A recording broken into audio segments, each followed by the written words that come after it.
Oh, crazy. Even if I am presenting as male right now, please still use she, her pronouns. Let's see.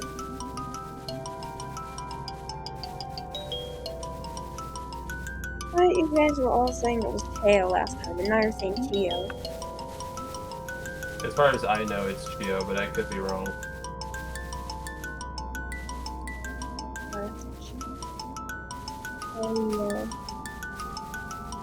Cheo or Cheo? I'm asking of myself. Him.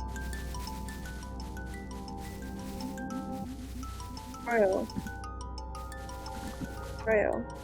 What's up?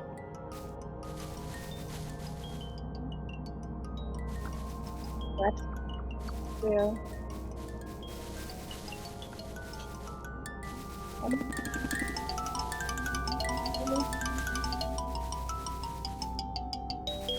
Royal or such way.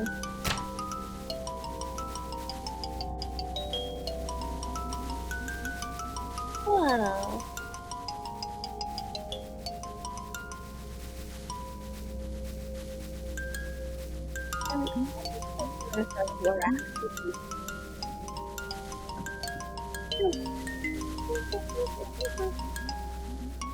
The tail is going.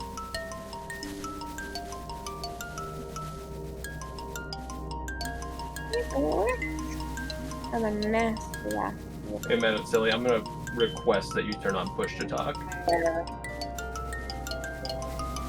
Agree. You want cats in your hair? I can come in there. Little rat in your hair.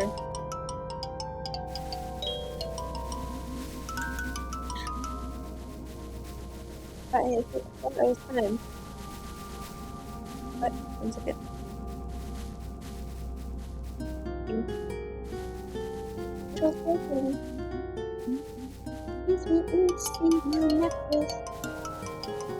Man, silly. It's gonna be the final request. Please turn on push to talk.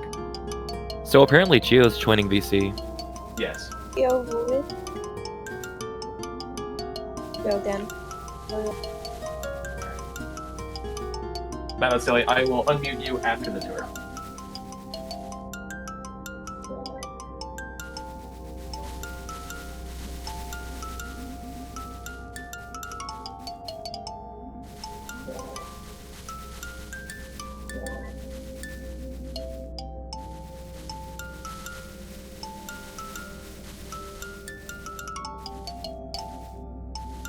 Alright, Cheo will be joining the VC shortly, and then once Cheo is here, we should be good to get underway. How's everyone doing today? Yeah, I'm doing okay. I'm doing good. I'm good. I was playing Gone Trail, that the early access release. Hello, folks. Welcome. Also, holy shit, did I just see Jay Nuja in here?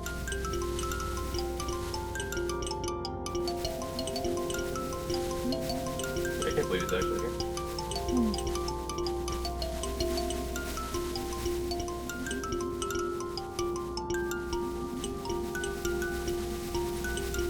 Hello, can anyone hear me? Yeah, we can hear you. Okay, Yeah. that's good.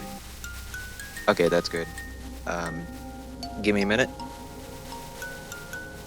Take your time. We will be meeting in the Nexus.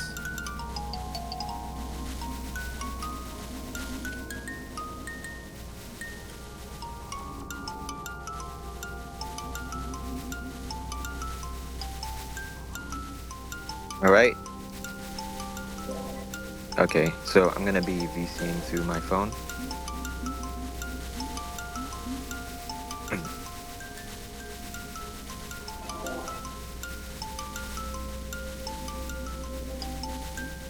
Okay, I'm gonna start the tour in a minute.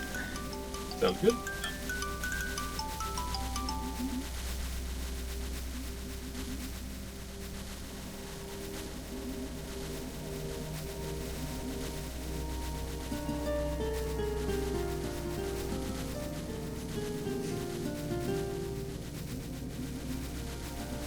How's your day going, Cheo?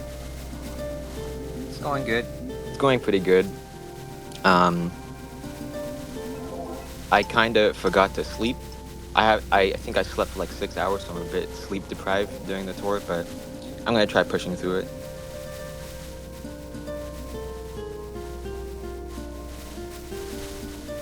I'm sure it won't be too bad. People seem to be pretty nice nowadays. Hi, Cheo.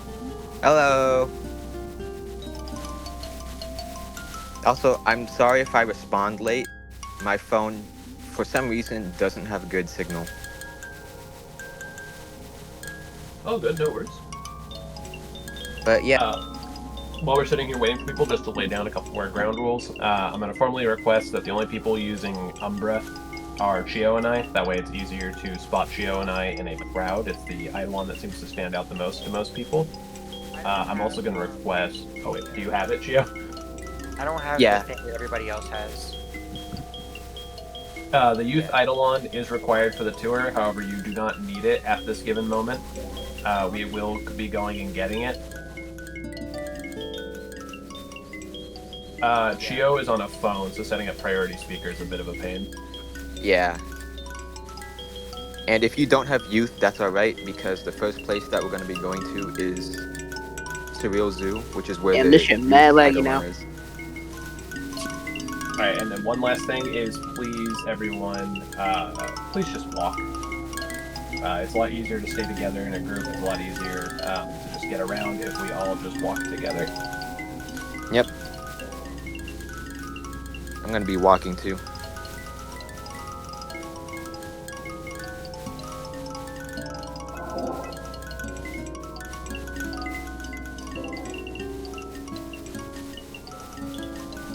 At this point, we are good to go whenever you are. No rush, though, if you want to wait for anything. Alright, I'm just going to wait until it's 2:45 EST, so basically 2 minutes left. Sounds good to me.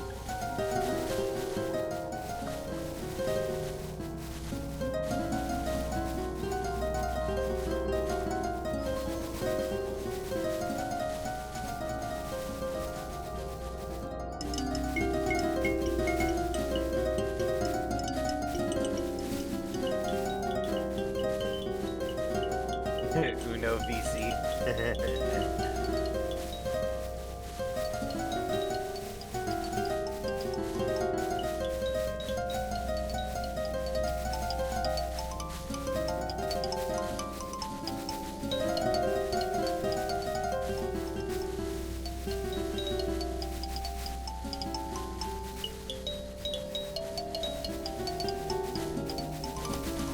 Hey, Kabe, you can go ahead and advertise that in global in-game if you'd like.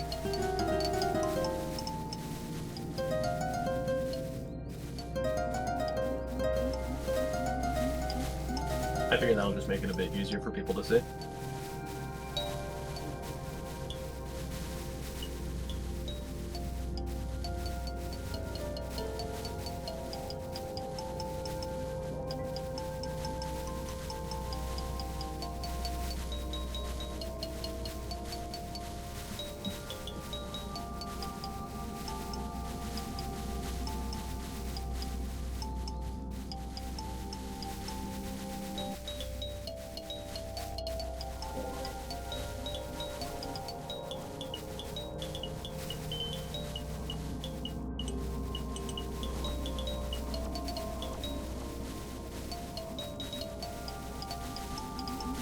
Alright, it's 2:45, so I'm gonna go start my route to Surreal Zoo. Sounds good. Where are we headed? Okay, let's go to Dusk World first. I'm gonna be waiting for everyone there. Oh my goodness, it's like a bunch of wasps. We are your ant army. Why would you say that? Wasps. I have like a fear of bugs. I'm sorry. Well, I have a fear of loud crowds, and look what's happening over here. Oh man. Don't worry, you're gonna do great. Don't even sweat it. Okay, Where are we headed, Cheo? we're gonna be going down to here. Look at all of them go. It's a whole conga line. I'll tell you guys on why we're gonna go to Surreal Zoo once we go there. Sounds Yeah, good. we go through this jellyfish over here. Oh, there's a jellyfish over here. Wow, that is hard to see. Back over here, guys. There's a jellyfish. Yeah, it's a Okay. bit hard to see. Oh my god, all of us are just going the wrong way. Yeah. Yeah. All right, let's wait here a sec to let people come back to the jellyfish and get through. Yeah, I'm gonna be waiting Where are you beside. Yeah, don't go too far ahead, guys. We're still over by the jellyfish. Yeah. All right. Looks like a few more people. at? Okay. I think we're good to go. Hey, that's you. Yeah, I think that's all the people. All right, follow me. Yeah, we go through this jellyfish right here, and then I'm just gonna wait for a bit. I can hardly see you. Cheo, whenever you're ready, I have a question for you. No rush or anything, but Oh, you can tell me the question now. okay, sure. What do you feel as though has been probably the most rewarding thing for you as a dev? Oh, well, there's this one world that I'm gonna save for last, and finishing that world was definitely the most rewarding thing ever. Because that world, I'll show you, as the last world in the tour. That world took me 4.5 months to make. Wow. Okay. Yep, and then I'm just going with the flow. So there should be, yeah, there's a transparent jellyfish right here. And then after that, you should go north, and there should be a door. Yep, there's the door. It's so cool. And here we are, we're in Surreal Zoo. So the reason why we're going here first is because there is a creature here that I actually contributed into making. It's like a whole group of people just going together. Yep, it's just like a tour. Also, you might have noticed we passed by a dope fish. That's pretty cool. Oh yeah, I forgot about the dope fish. I was gonna also like activate the badge so all you guys could get the badge, but I kind of forgot about it. We are the collective unconscious. But yeah, follow me. So, Alright, guys, we're heading over here to the left. It is like a school trip. Hey, guys, actually, can we take a moment to pause and ping Zen in Global? Can we just all add Zen, please? Who's Zen? oh yeah, definitely. Hold on. Oh. Oh, global and global. Perfect. Thank you, everybody. That's Zen with an X, Zeb. not with a Z. Okay. He told you to do that, didn't he?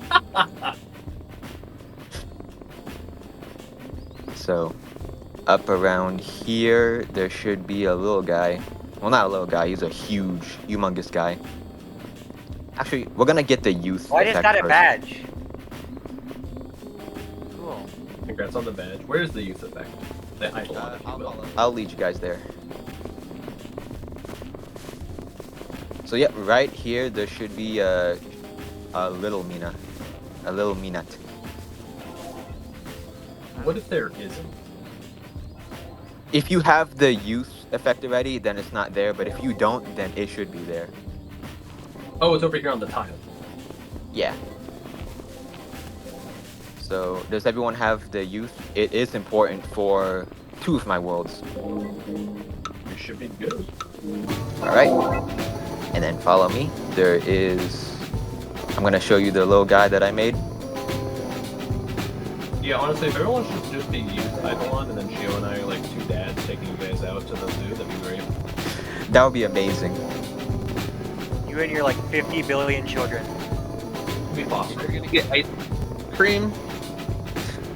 Only if you behave yourself. Oh, we'll see. It really get is like a McDonald's, school though. trip. Yeah, we'll get McDonald's on our way home. Don't worry about it. Here's the guy that I made.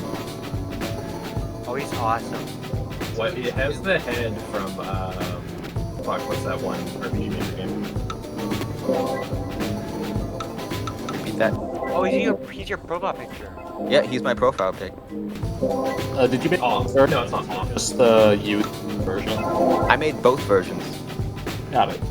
So, the adult Highlights. I made was actually inspired off of this one report that I found in the United Kingdom, where a couple saw this weird like metallic goat thing with a man's head, and I thought that it was neat to maybe try to recreate. So I tried that with the head and the body, and then midway I just kind of ran out of ideas, so I just put random stuff on it, like the metal pole coming out of its neck and the tail.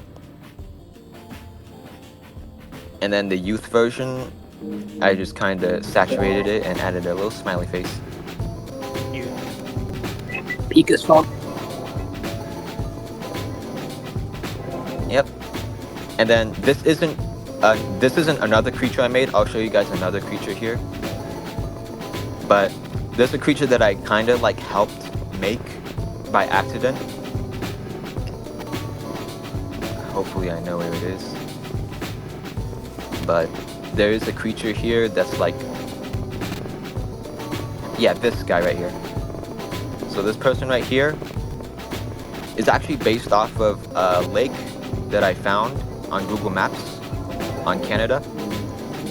So in the CU That's so pretty. Discord server, in the CU server, I posted this image of a lake on Google Maps called Big Ass Lake in Canada. And then someone said that it looked like an outline of an NPC. So they sketched that outline. Big Ass and then Lake? They got this. Yep, inspired, well not inspired, but basically from Big Ass Lake. Which is a real lake. If you go on Google I need Maps to and see you it. I search need that to lake visit up. that place someday. Yeah, if you like search up that lake on Google Maps, you'll see that that outline is like almost identical to this creature right here. What the fuck? Big ass lake exists. It does. It really does. Why? And it birthed this creature, and it's Why does it beautiful. exist? It I think exists for that's this great. reason right here. Literally this reason. I want to go there now. And yeah, this is the Mom. most trivia of all time. And what creature did you from find? Big Where Ass did you Lake. Where did you think of the colors from? Oh, I didn't make this. I just posted the photo of Big Ass Lake. And then, Somebody made Yeah. something from it. so if you and your friends ever pass by this creature, you can finally tell them. You can now tell them that this guy was inspired by a lake in Canada called Big Ass Lake. That probably no one but us knows now. It's like our y'all should make a big ass lake connection then. Maybe. I mean, there is like 2 places in CU that are just big ass related. Well, not places, but like small hubs. Not hubs, but like, Yeah, why Just no, ask on me a something, big but ass yeah. lake, you need that. What do y'all? You can what? I can ride the thingy. yeah, there's a little ride. bug cart here that you can ride. I don't Only know where here? it is, but it is there somewhere. I This should is tell my great. friends about Big Ass Lake. You should. It should Yeah. become a religion. No. A religious I'm- meeting spot for the YNO group. Yeah, I'm proud that this became real. More than anything. This is the most rewarding part of being a dev right here. Yep. Also, just a heads up, once you're on the cart, you can't like use any idola. So you have to like go back to where you find that cart to like unequip it to then use any idola, because we're about to warp to the Nexus soon, but I'm not gonna do it now because you can't do it with the cart on. Let's go walk our children to put the cart away. Yeah, Alright, okay. everybody carts off. Yeah. Alright guys, this is your moral test. Who's gonna return the shopping cart? Recess time is over. All the sea of Minatskis. I don't know where the cart place is. I think we're like on it. Just gonna put a bit of right. And then yeah, once everyone is off the cart, then we can warp back to the Nexus, and then I'll show you the other worlds I made.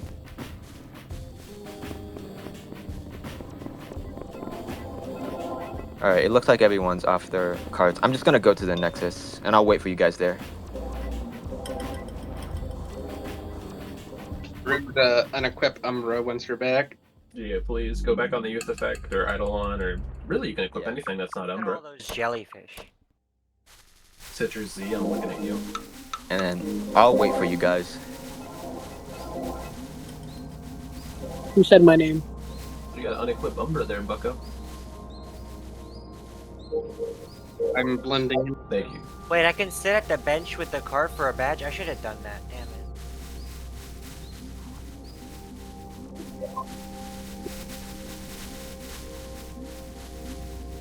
I think that's everyone.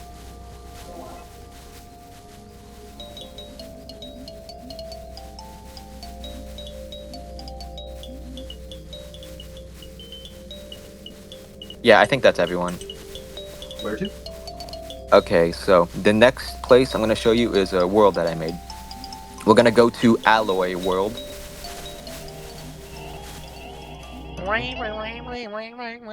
And then, yep, follow me. And then we go down south here. Alright, guys, please walk. You don't need to run. You Alright, really and do then be acting like the father here. Here. Alright? Don't run. You're gonna trip and fall and break your nose. Need to use the leashes. It's like walking a pack of dogs. They just want to run in front of you always and just wrap their leash around your legs and make you fall and cry. What world are we heading to? Okay. So we're gonna be heading down here to Sweet Tooth Lake. Give me a minute. I'm gonna bring up the map because this place is ginormous. Okay. I So don't remember it being that big. everyone Shut up, follow Ivy. me. Alright? Shut up. Alright? You didn't hear anything. I'm a cat. You Okay. going to Scrimble, right? Yeah, we're gonna go to Scrimblow. The return to Scrimblow. Return to Scrimblow. It's funny that we're going to Scrimblow World after I told you guys about the big ass lake lore. Now we're gonna see the big ass Scrimblow. Okay, sorry, I just had a bit of a moment there. Okay, yep, we're gonna go through here. Guys, there's a few people who are refusing to unequip Umbra, so I do want to just emphasize the fact that if you're trying to follow either Hyo or Cheo to the destination. This is also a big ass lake. Yeah, it really is. It's all just big ass and lakes here. Funnily enough.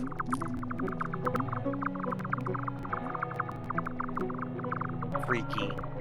Yume Freaky. We love Yume Freaky around here.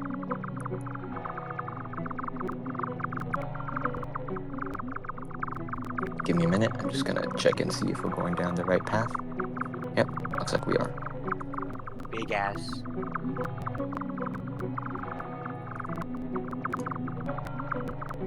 Fire emoji.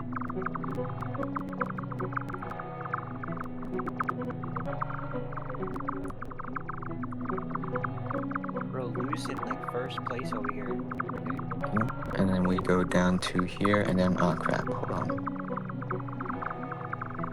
Oh, okay. So from here we just go down.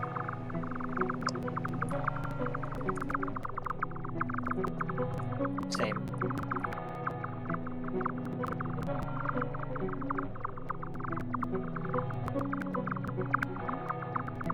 I like how there's just a guy in the middle of the group that's just called See You. That's funny.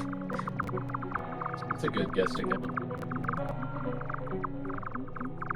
Alright, yep, and then here's Scrimblow World. Alright, give me a minute. So the warp from here to one of my worlds is an NPC. So it moves around a bit. But okay, so we go up So to Scrimblow. here. Alright, and then Funny invisible wall. yeah. Yep, and then where are you guys going? That's not the right way. Yeah, Oh, right over sorry. here. Holy shit. Where were we going? Probably wanted to see the big Scrimblow ass, which I think you guys weren't even going the right direction too. No, I don't think so. We were blinded by our. So we're going for saturated school? Yeah, hold on. Yeah, saturated school should be well, saturated school. The NPC that warps you there is blue guy, a rectangular blue guy with a smiley face. Yeah, he should be around here somewhere. The rectangular what? Rectangular, like cyan, green, blue guy with a face. Oh, There here, he this is. guy. Yep. His design is actually inspired by Joel's friend with the What? smiley face and stuff. Joel, like, Yeah, Vine Joel Sauce? Varg Skeletor. Yeah. Alright, students, everyone take a seat, please. Yeah, oh man, I tried making the seats like sittable, but for some reason they would just make you look weird, so I just kind of gave up. What are we? Everyone, please take a seat. Just sit down behind the seat. Yep, Everyone go sit down. Teacher. Yep, Cheo and I are up here. Everyone else go sit down. I don't have a seat. That doesn't matter. Just go share a seat with someone. I don't want to sit on somebody. Okay, everyone on their seat. Everyone obeying. I'm gonna get a group picture. 1 sec. Wait a minute. No, I'm not seated yet. Now I am. Okay. Sweet. We at school right now.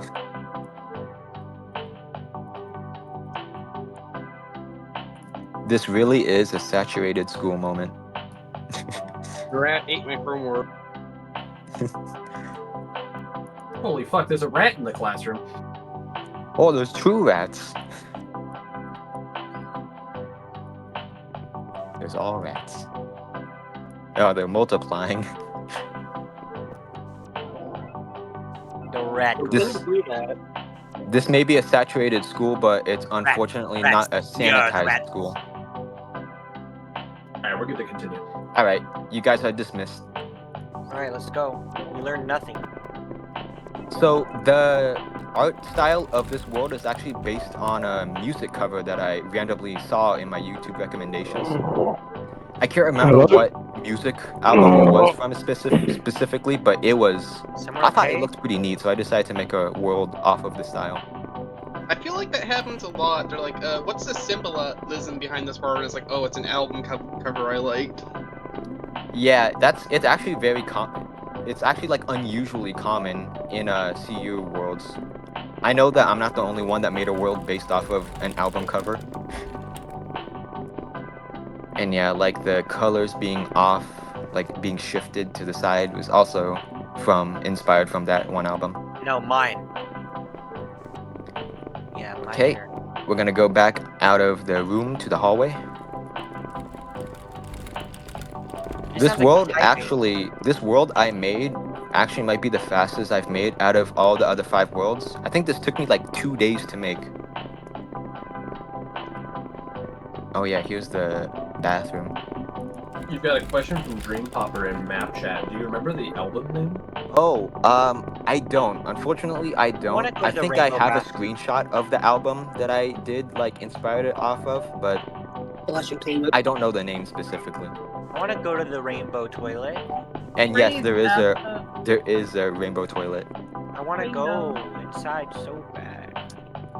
Also, fun fact, just recently, 2 devs took 2 of the O signs here, so in the next build there might be some new worlds connecting to this place. Oh, nice. So exciting.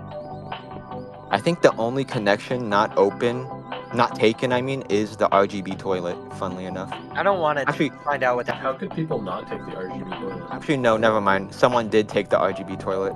Thank God.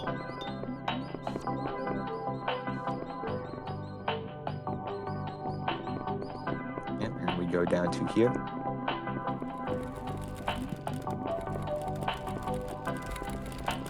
And then right over here, there is a cafeteria. I remember someone mentioning in global chat a few days ago of the cafeteria not having a vending machine, and honestly, that is such a good idea that I'm kind of mad at myself for not adding a vending machine here. This is your world? Next build I might. Also, these seats are all sittable. Wait, this is your world? Yep, I made this, yeah. Why'd you think I'm showing you this world? True. It's so awesome. I like it here. Wait, you can't edit the stuff you already made? No, you can. Why don't you add a vending machine? Well, honestly, I got that idea from someone else mentioning that, so I probably will. in next build. But right now, it's just a cafeteria with a very, very, very long food stall thingy up here. I would sit on there. I would do that in real Oh, life. great. I wish I could sit on there. Key. All right, we're gonna go outside now. Yep, straight through here. And here's the outside. It's recess time. Yeah, it's recess time. Run free, children. It is time to play. I can't sit on the swings. Yeah, the swings I also tried to make sittable, but just like the seats in the classrooms, they just made Mina look very, very weird. Also, this part over here was actually supposed to be not blocked off, but I can't remember why, but I decided to block this path off anyways. I can't remember why. Oh yeah, it was because I was planning to add 2 more O signs over here, but then I realized that I was gonna add 4 O signs total for this world, and I thought maybe not. But yeah, we're not gonna go to the Nexus because there's another world I made that's very close to here that connects to a world that also connects to Scrimblow. Oh, Where are we perfect. headed? Looks like we're going back inside. Head back to Scrimblow, and then we're gonna head to RGBY Walls world. Yeah, let's fight. Let's fight. No fighting. Hi guys. Is there fighting in this school? Well, you guys can fight if you want to. Let's Make fight. it more authentic.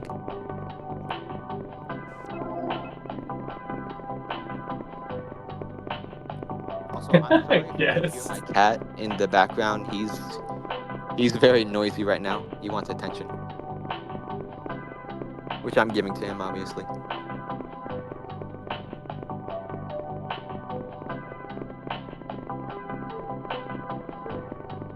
Okay, he's going to come back. You all way overshot the door. Yeah. Okay, yep, we go up to here, and then we're gonna go back to here. Let's regroup in Scrimblow World. I'm gonna go stand outside the door so people know where to go. Okay. I'm just gonna wait outside in Scrimblow.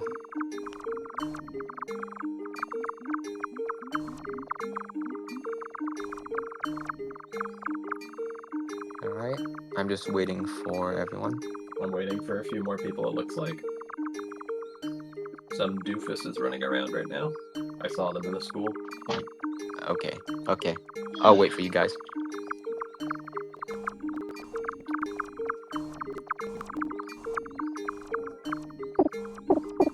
Next build, I don't know how many worlds I'm gonna make next build. I'm hoping for like at least more than 2.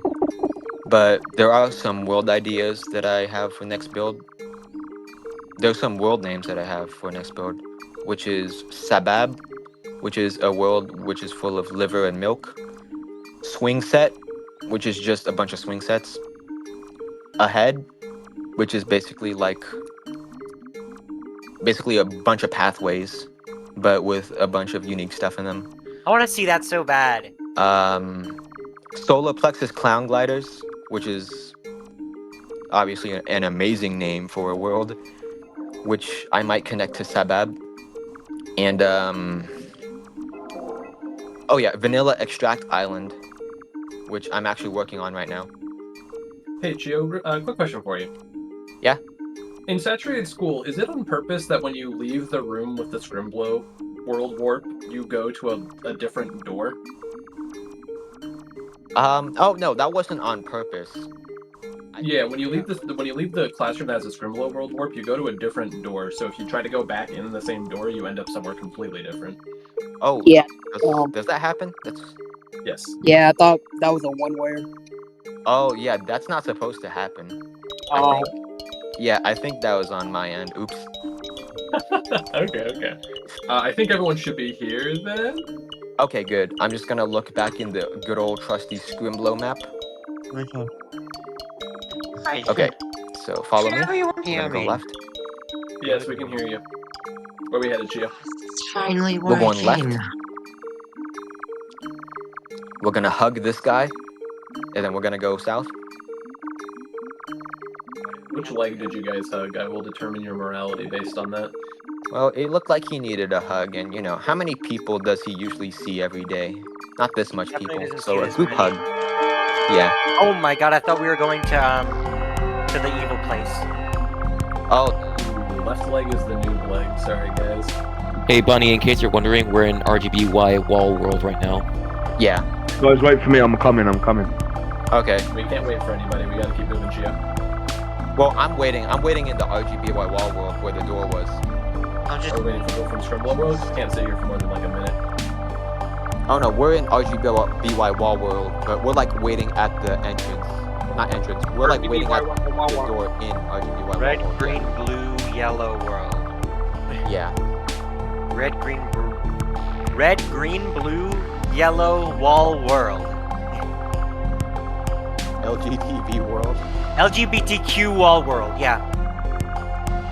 Let's just go to the LGBTQ wall world. Yeah. This truly is LGTV inspired. RBGY wall. Okay, is everyone here? Yeah, we're good. I'm on my way. Alright. So the world that we're connecting to is actually the oldest world that I made, and was actually originally supposed to be in Yume Nikki, but I decided to move it. This one is so cool, by the way, guys. I've seen it before. It's so awesome. Yeah, don't spoil it. I want it to be like a surprise to them. Yeah. Sorry, I'm just hyping it up. That's alright. I think this world was the first one that I made for Collective Unconscious. I And want to make worlds too. This is what inspires me. Like I have like a bunch of cool world names, but you can. I want to add shit too, but I don't got a PC. Oh yeah, that's. Yeah, you probably need a PC to make worlds, but I know that you can because you are in the server. yeah. Okay. I mean, I want to make shit in Tukey too. Yeah. Actually, after I made my stuff in Collective Unconscious, I went back to Tukey to rework on Animated Hub. Oh my god, you made Animated Hub? Yeah. I made Animated Hub, and then after I was done with Collective Unconscious, I went back and then I updated it again. And then after that, I'm gonna go back to Collective Unconscious. We're still in RGBY wall world. We're just waiting. Yeah. This background reminds me, if I ever make a world, I'm totally gonna hide like a stereoscopic image somewhere. Oh, I love hiding. That's a cool word. I wanna use that as an idea. I love hiding stuff in worlds. The one thing that you'll notice in a bunch of my worlds is I like hiding very weird stuff in them that not many people would see. I don't know why, but I just like hiding things that only a select few people would see. Alright, we're gonna go to null now. Wait, you gotta code. Wait, Cheo, does that mean you can code too? Well, kinda. Okay, Okay, so fucking suffer. down here, around here, there should be a 0.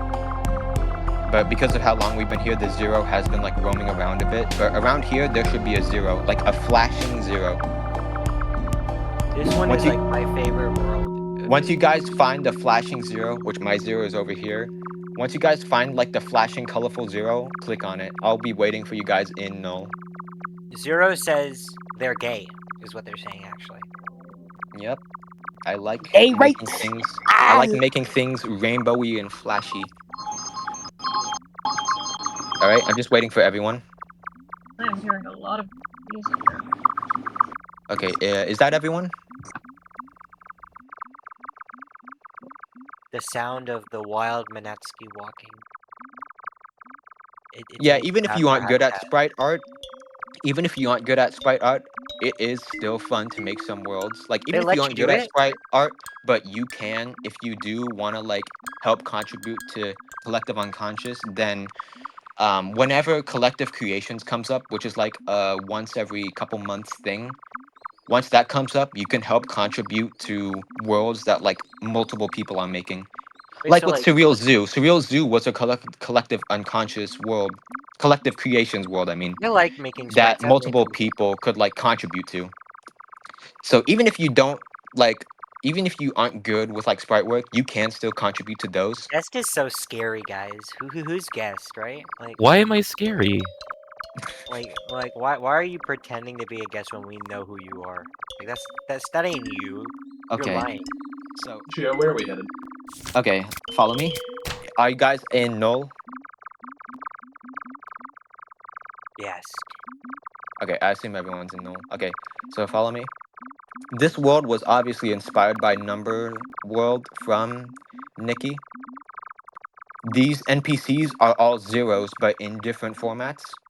Like soon you'll see a zero, like these 3 dotted zeros. These are zeros in Braille, right? yeah, Braille. Yeah. And then yep, we're gonna go back up here. You Yep. should add like more versions of zeros in the next version. Maybe. I am thinking of remaking this whole place because even though its main purpose, main theme is to be just nothing, I think it's a See bit them too running. much of nothing. So I might like add a few stuff here. Go to this door, by the way. And then we're here at this sub area. The A layout vending of this machine that gives area. you Oh, repeat that. a vending machine that gives you nothing.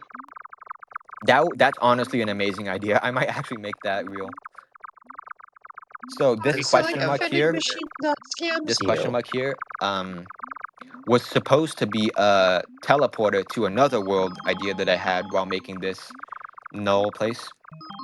It was basically this teleport maze type world where you're on these where you're on a bunch of impossible objects. Wait, give me. Yeah, like any concept art for that.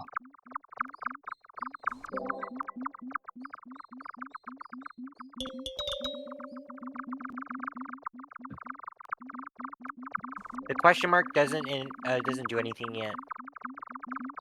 Damn, I thought my game crashed. I was about to get mad, man. Okay, I'm back. You can't interact with the question mark. Yeah.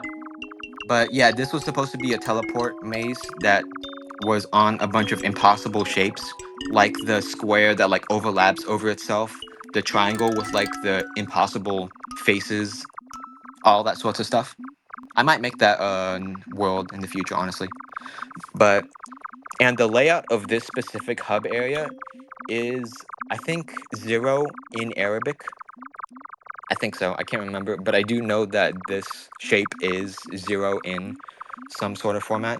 And then if you go and interact over here on this gate, this one tile right here.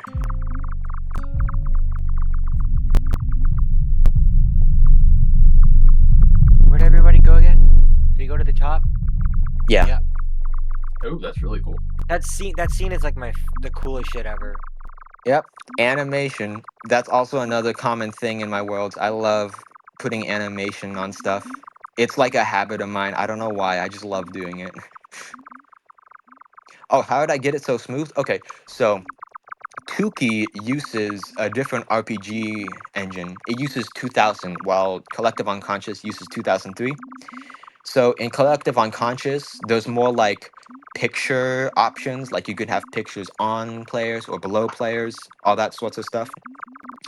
In RPG 2000, pictures are almost always on the player, so you can't have them play below them. And then when I was making Animated Hub, I tried using pictures to have them animate below the player, but obviously you can't do that in RPG 2000. So I had to switch to parallaxes, which unfortunately lags the whole world a bunch. And I did not know about that until it came out on YNO, and then I just realized that, oh god, I made a huge mistake. Which that's also another main reason as to why I switched to Collective Unconscious, because of RPG 2003. You know, it has more like picture support. So most of my like animations are a lot more smoother in RPG 2003. You'll see that a bunch with the upcoming worlds I'll show you guys. And yeah, out of the 5 worlds that I have, 4 of them has an event that's fully animated. Actually, no, 3 of them do, not 4. All right, I'm gonna go back to the Nexus. I'll meet you guys All there. right, back to the Nexus, everybody. Yeah, back to the Nexus. I can join the tour. All right, I'm just gonna wait for everyone.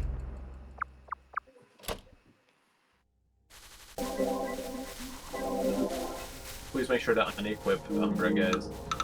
Yeah.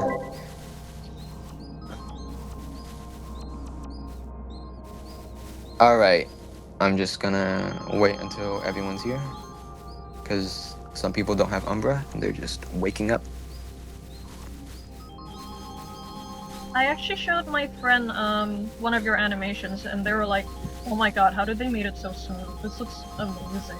They're like, because they're an animation student, so they're like, "Wow, this is just amazing." Really? Yeah, Wow. they really love your animations. Wow, wow. I've been animating for 7 years. Fun fact.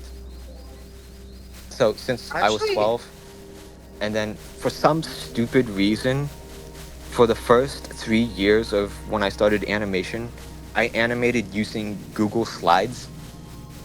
And the most disturbing part about that was I actually got good at it. And then I switched to using a drawing tablet back in 2020. And yeah, okay. We're gonna go back to Dusk World. So where are we going? Dusk World?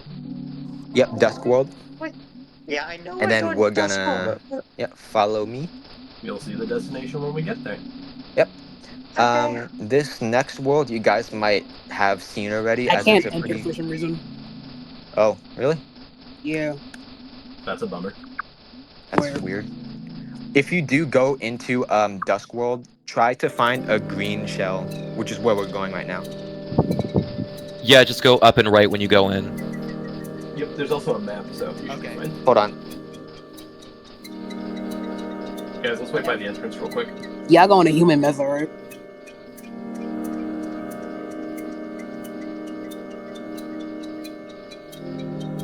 Okay. Okay, I'm back. So, yeah, follow me. So this place, I'm pretty sure some of you guys have seen it already. If you go directly up, there should be an orange shell. Is this your map?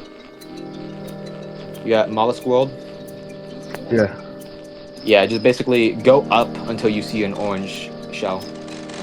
He did not make Mollusk World, no. No. Alright guys, don't wander up too far. We're waiting by the orange shell. Yeah, I'm waiting by the... Ooh, someone's got some big game echo. Citrus, I'm gonna have to ask you to mute yourself. My fault. Where? You're all good. Alright, I'm back. Okay, so... Okay, hold on.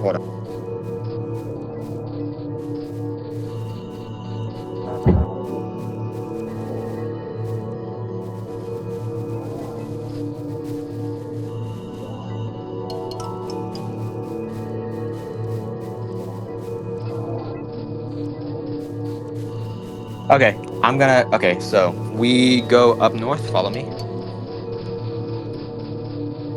Also, if you equip Spectral, something funny happens. So this world was actually inspired by PTSD Radio, which I don't know if you guys have heard about it, but it's like manga similar to Junji Ito.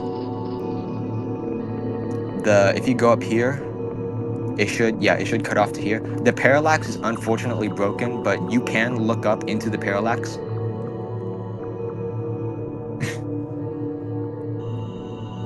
And yeah, you can see like some humanoid mesas in the distance, which hence the name Human Mesa. This place, I think, took me half a month to make, or 3 weeks. I can't remember exactly. I made this while making Agoraphobia, which is another world I'll show you guys soon. But yeah, we go up through here, and there's just a bunch of little guys all around. And then over here, we have this person right here. This is actually a vending machine, be careful. if you value your money. I'm broke. Oh, this guy. Don't be poor. But yeah, Question. he acts like a Is there vending any- machine, and then he gives you special food that I made, which includes an egg, a cactus, some marshmallows, and then there's two dishes that I made, which is Filipino specific, geneling and geneling with eggs. Which, if Oh, you're wondering, geneling is a Pinoy specific dish, mostly common in the Philippines, which I I made have because a I'm actually quick mostly question. Filipino. Fun fact. oh, nice. What's in the dish? So we got like ground pork or ground beef mixed with some rice, carrots, peas, and potatoes. Sometimes I like to add some boiled eggs on top. Sometimes my brother likes to mix some eggs with the rice to make fried rice. It tastes really good. Like if you ever want to try some Pinoy food, I would highly recommend Geneling. It is like one of the best foods I've ever tried. How do I spell that? Gininling.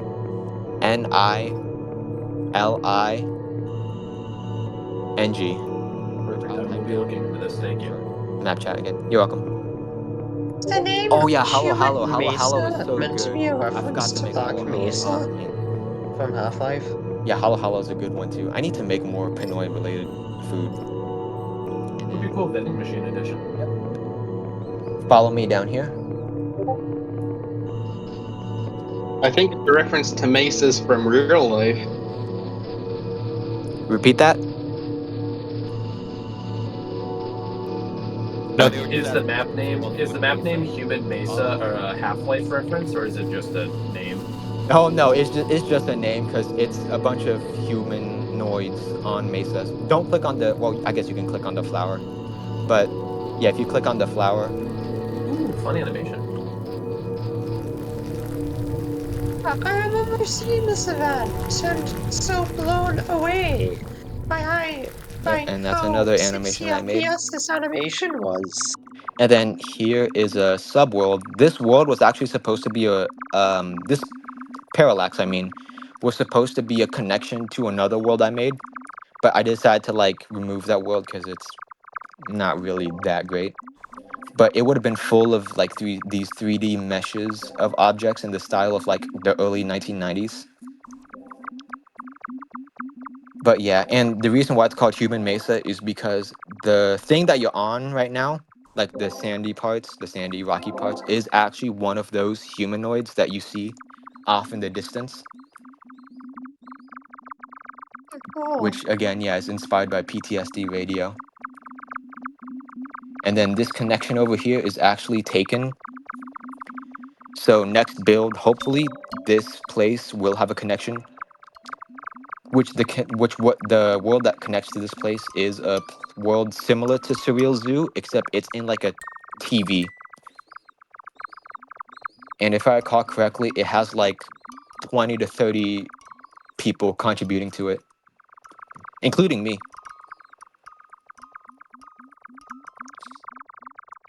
Yeah, 30. There's a bunch.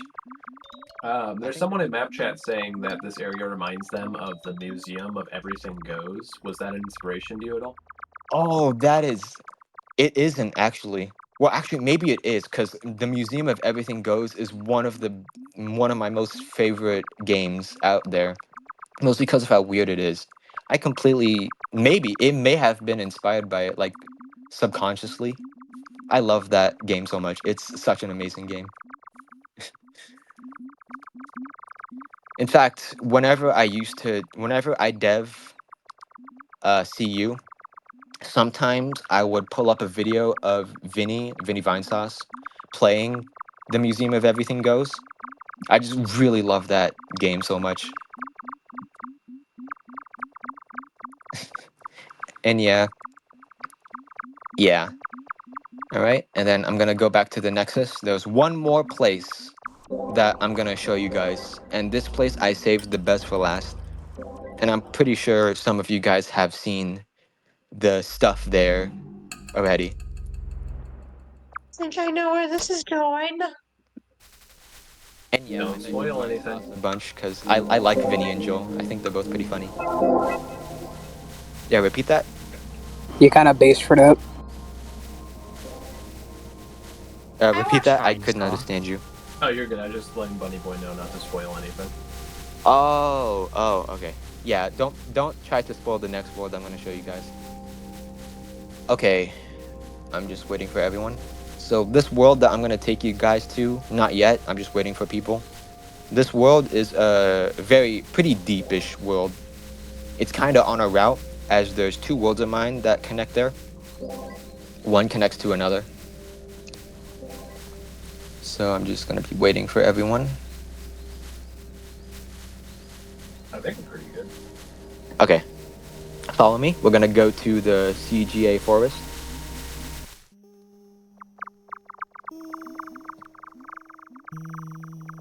I fucking love CGA Forest. It's such a beautiful. It's such a very beautiful. We're dropping down below, guys.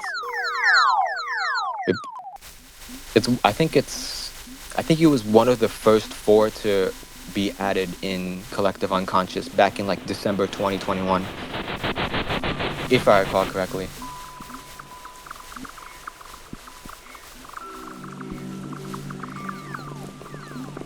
Yeah, just a heads up, I'm like behind a bunch of you guys.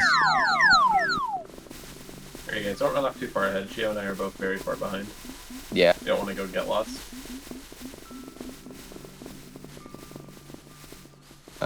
This was another album cover world, I think they said. Yeah, this one is too.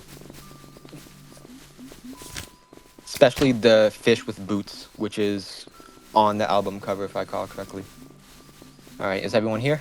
Yeah, I think so. They were good. Alright, we go up to this rope directly beside us. And then follow me. We go up to here, then through here.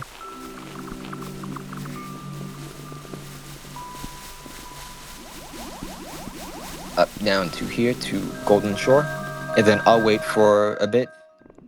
Don't run off too far, guys. We're waiting here. Yep. Alright, so follow me.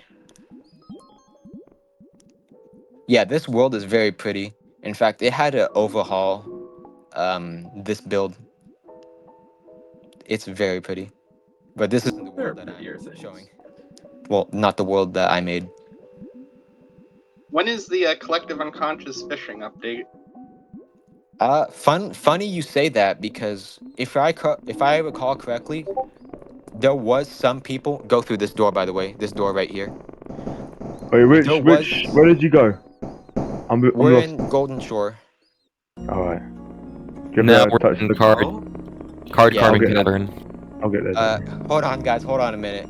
I'm gonna pause a bit here because I'm gonna mention the fishing update.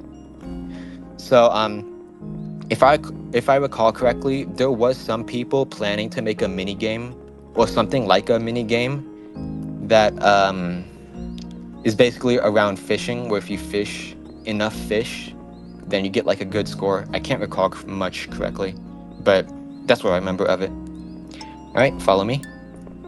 I'm sure I've seen it in like a 2D world somewhere. I know, hold on. Over Somnia has like a little fishing area. Oh, really? Yeah, I'm pretty sure. Dang, I really need to play the other fan games eventually. I played Yume You're actually missing out. Sushin. That's a very, very good game. I highly recommend. Yep, Sushin mentioned. It's a very good game. It's a super, super good game.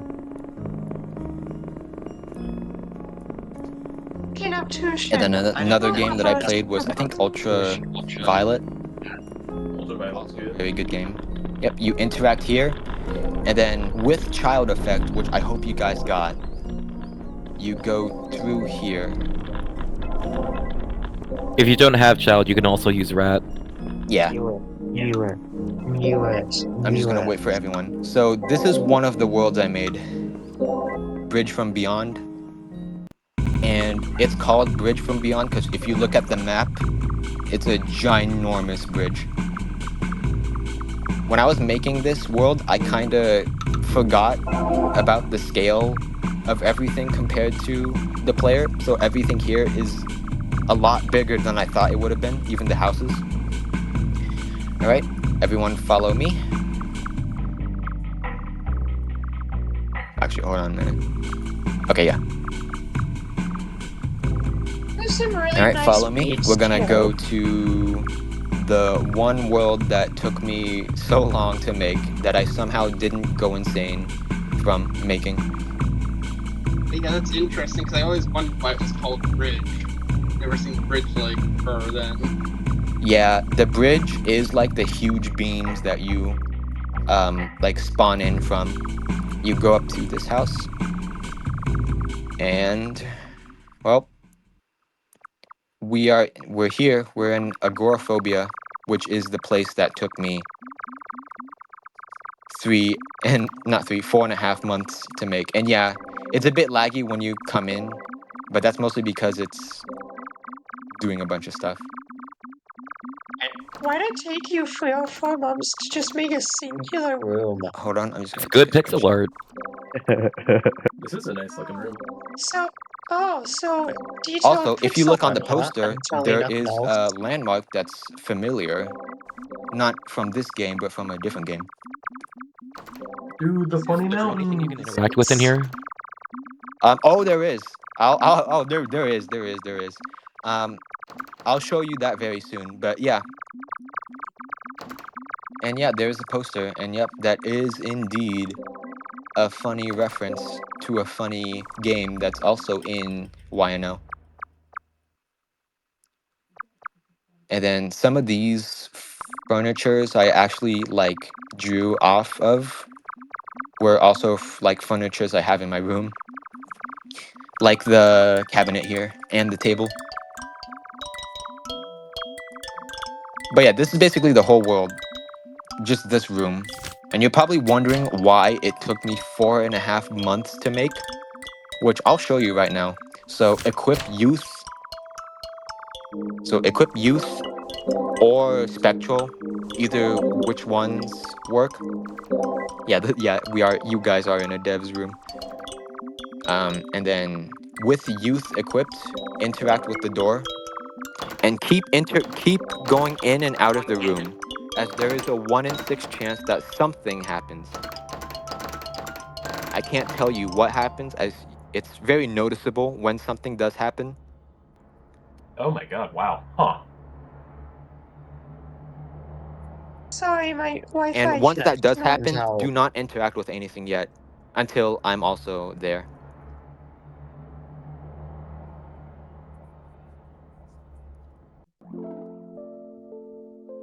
And don't worry if you think you're gonna miss, like if you're gonna miss on it happening, because it's like very, very in your face once it starts.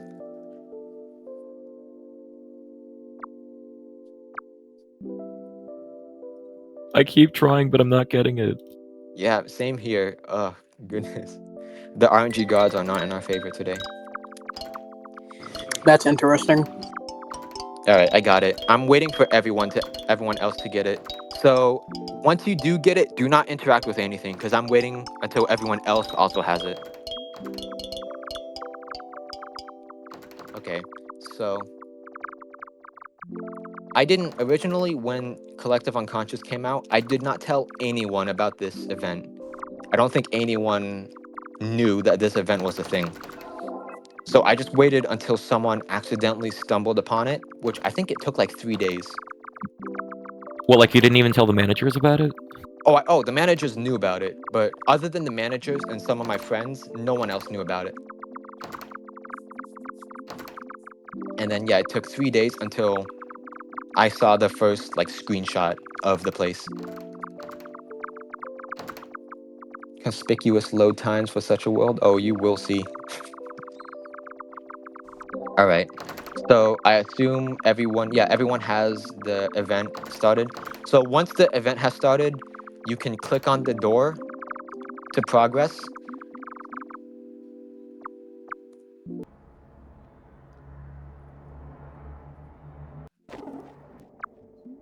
And then yeah, you can click on the door to progress. It like shows a clip of someone going through a place, which yeah. And then every time you click on the door, something else happens.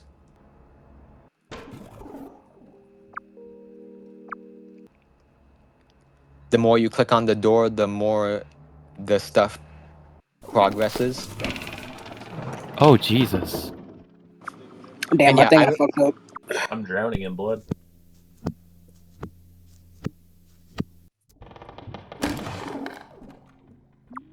oh yeah, the sound design.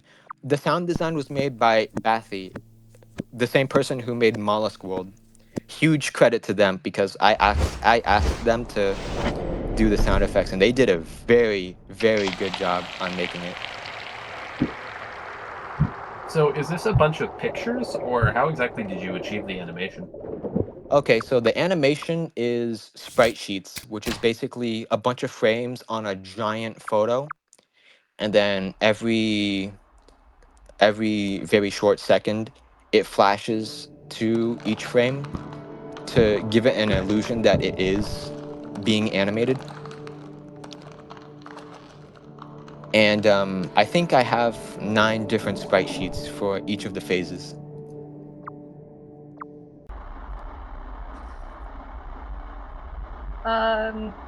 Do you know what is your process in animating?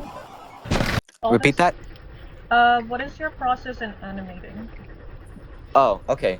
That's actually a good question. So usually I do some rough sketches. Like whenever there's a huge movement or something happening, I sketch out a frame of that, and then I repeat that with other like big movements.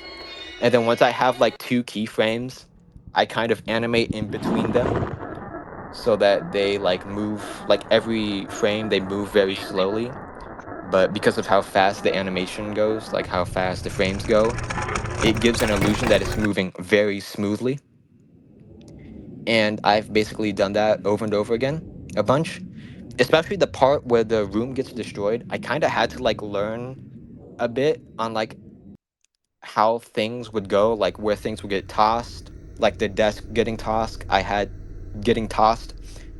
to like sketch out how the desk would get tossed. And then I sketched out like things getting flown off the desk. There's actually like two splinters that shoot off of the desk into a wall.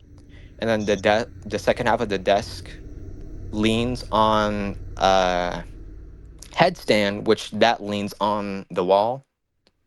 And then there's some mats that get tossed off of the desk that get flung across the room or onto other things.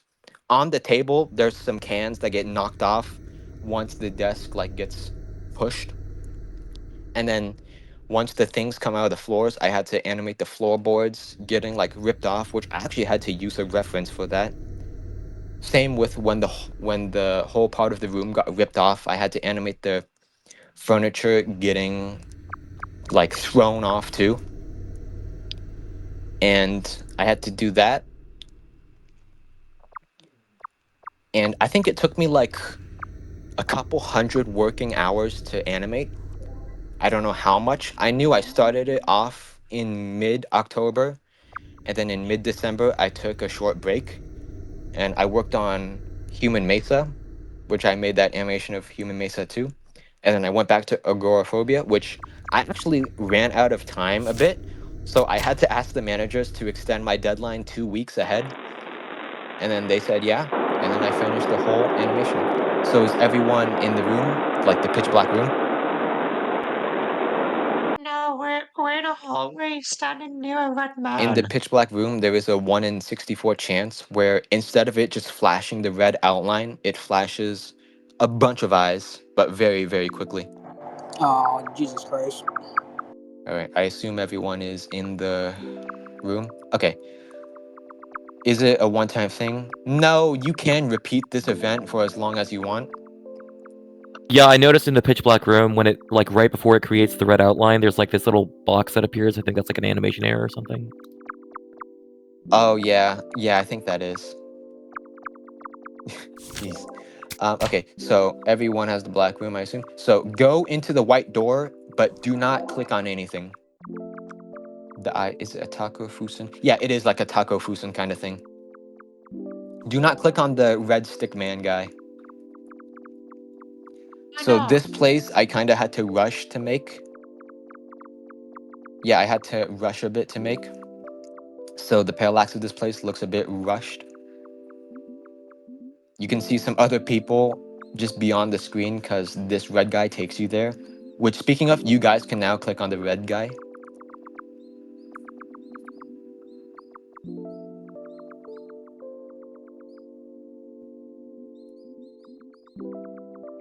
Red man alert. Why does this animation style remind me of? And yep, that's pretty much the whole event. It's And just that a event, rotoscope, dude. yeah, rotoscope. That rotoscoped, I rotoscoped myself. I had to take like so many videos to get that perfect shot for me to rotoscope. And I did that with like a week left behind the deadline. So I had to rush a bit.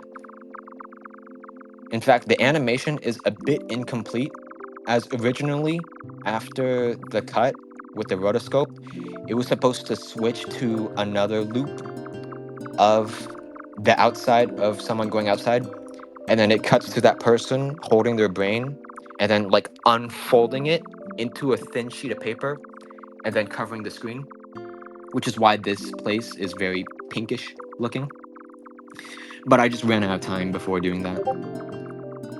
And next build, maybe if I have enough time, I might animate that back in, or I might just change the ending up a bit, because I am planning to remove the open connection here so that it becomes a wake up event instead of just taking you here. But yeah, this whole event took me 4.5 months to make. It's really impressive. I can't lie. Yeah, thank you. That's a lot. What was Thank the you. inspiration for the whole agoraphobia theming? Yeah. I was saying, what was the inspiration And for the yeah, whole to get my agoraphobia skills, you just have theming? to like animate a bunch. Just like animate over and over and over again until you think you got it right. Which for me, it took me 7 years, mostly because I was just lazy during those years, except for this one moment, which honestly, looking back, I don't know how I even got this finished without going insane, because I started this a couple weeks after the build before this build came out. So I literally started as soon as the deadlines were set, and then even then I ran out of time. So I had to extend the deadlines. But yeah, and then midway while making this animation, I found a bunch of videos of other people's animations, which was like full of these crazy, expressive, smooth movements. And then I was like, wow, maybe I can try and do that. So while making the part where one of the guys floods the room with like red liquid, I decided maybe after that I can go a bit more crazier and get more experimental, do some more wacky, wildest stuff. And then that's what I did. And then it took me a long while to make, but it was worth it. Honestly, it might be one of the best things I made in Collective Unconscious, of course. I don't know if I'm gonna make something as animated as this ever again. Honestly, don't, because it was a bit taxing. And yeah, this was inspired by Faith, in case you guys didn't know. This was heavily inspired by Faith, especially with the rough outlines and such. What was the inspiration of the whole agoraphobia theming? So agoraphobia is actually somewhat personal of mine. This is inspired off of like some experience that I had back in like 2021 to 2022. I don't have those anymore. I'm a lot better now. Well, a lot mentally better now. But I thought that it would be interesting to like try and recreate that sort of stuff in Collective Unconscious. I'm gonna look back in map. If you guys have any questions, you can ask them now. I'll try and answer as much. Not necessarily a question, but I just wanted to say thank you for the tour. And I haven't really played this fan game a lot, but it was really nice to experience this, and makes me want to play more of CU. So. Oh, yeah. Thanks. Yeah, thanks. I'm glad to hear that. And yeah, if you guys are wondering, this is the end of the tour. But right now, you guys can leave if you want. But right now, I'm just taking in questions. But yeah, thank you. Thank you for all the kind words. I'm very glad that you guys like the events and all my worlds that I made. What? When did you sorry. You can continue. When did you first start working on like fan games and stuff? And what was the first things you really did? So the first things I made was outside of Collective Unconscious. The first Yume Nikki fan game I found out was Tuki back in 2020. But back then, I thought that Yume Tuki was a genre of music. I didn't know that it was an actual game for like 2 years until sometime in September 2022. I looked up the wiki and I was like, oh wow, that's a whole game. And then I found that it was a colossal game, and that got my interest almost immediately. So the first world I made ever of a Yume Nikki fan game was Animated Hub, which I made around 1.5 years ago. And after that, I switched to Collective Unconscious, which the first world I made in Collective Unconscious was Null. And then after Null, I started working on Agoraphobia, Human Mesa, Saturated Schools, and Bridge from Beyond. And after that, I'm definitely going to be making a bunch more worlds for Collective Unconscious. After I was done with Agoraphobia, I went back to Tuki a bit to update on Animated Hub, which before the update, Animated Hub was just that one area with like the very laggy animations and then a passage that takes you to art exhibit. But I went back to completely rehaul the passage. So now there's like benches and interactive stuff. There's a statue in the middle that like changes depending on what effect you have. And there's an event there too that that happens, which is also animation based, that happens very rarely if you buy something off the vending machines.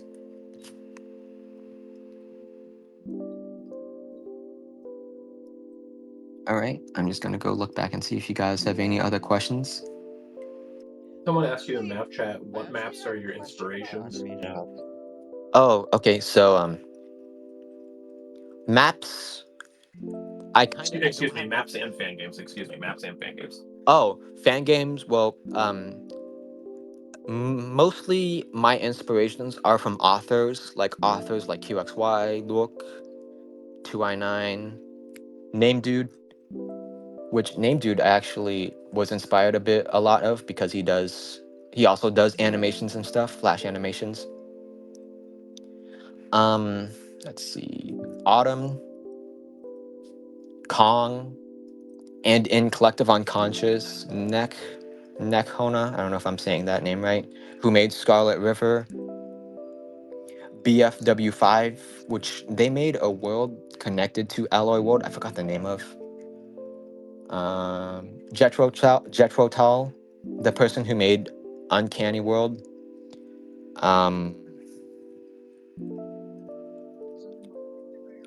Claim Dot, think that's their name, who mostly makes like horror themed art, who's in the server.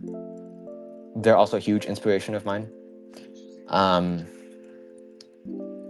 There's some others, but I can't remember. Oh yeah, Proton, Cat 6, Shack Sass. Let's see. Those are the ones that I can think of right off the name. But yeah.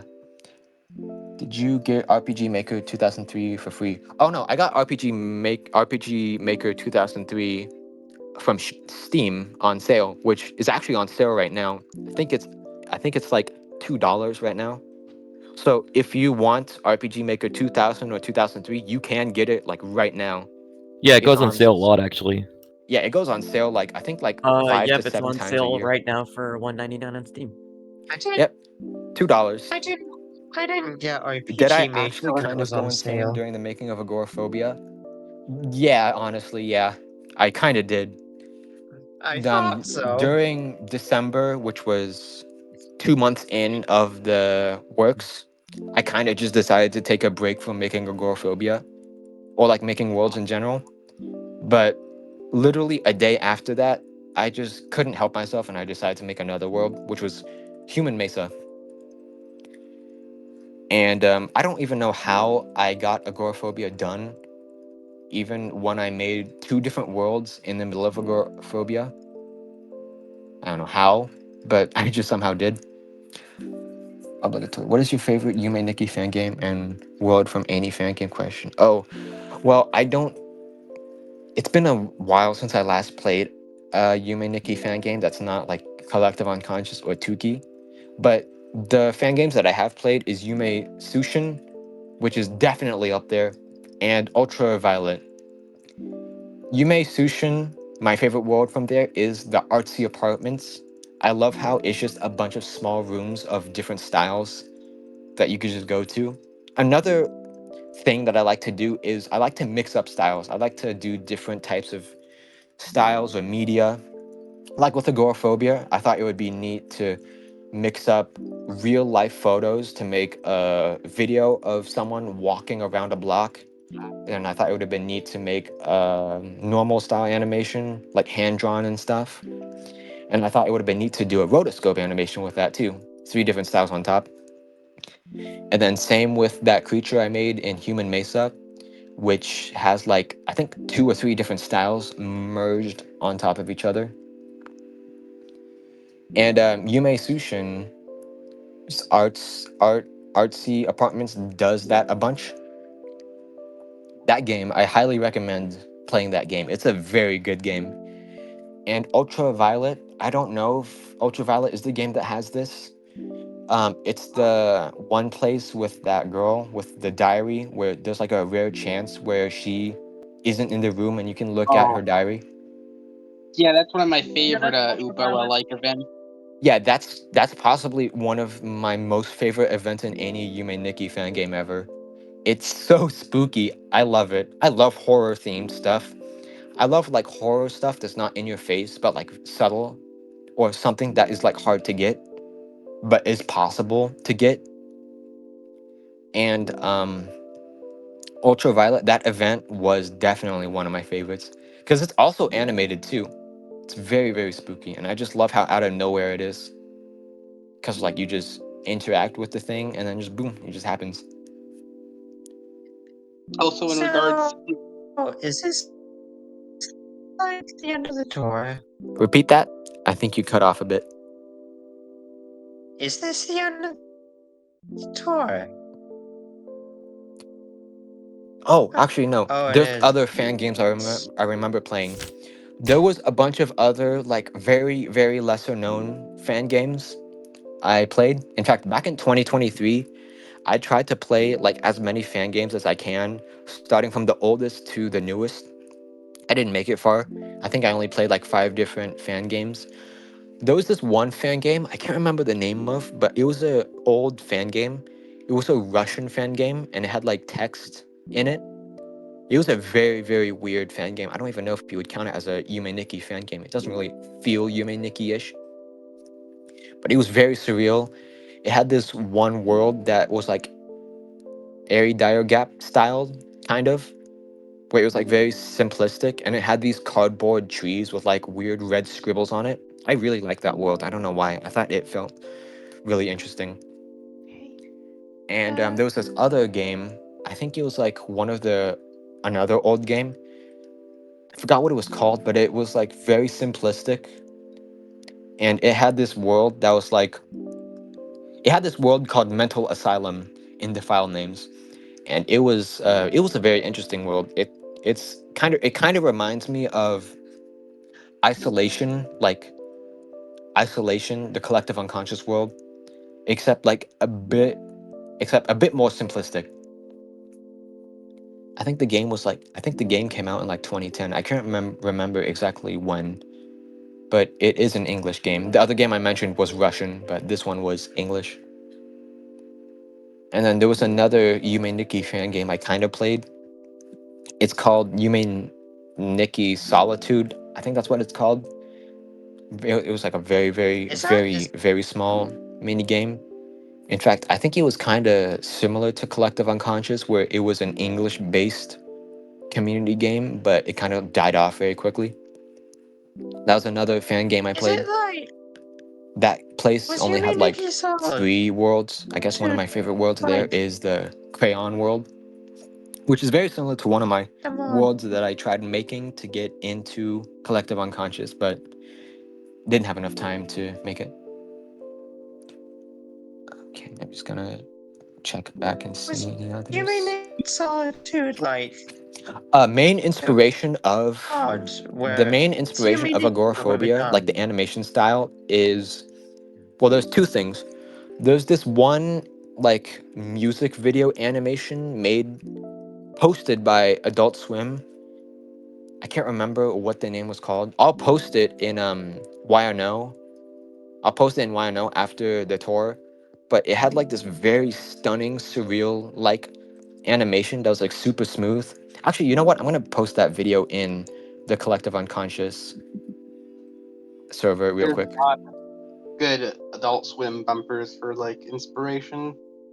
Yeah, basically most Adult Swim bumpers, but it was that one bumper of like a music video, but completely animated. It was like insanely smooth. I remember looking back at it in 2019. It was like one of my huge inspirations back then. It still is now. I'm gonna try finding it real quick. And then the other inspiration was a show on Adult Swim again that I found. Which, heads up, this show is extremely, extremely violent.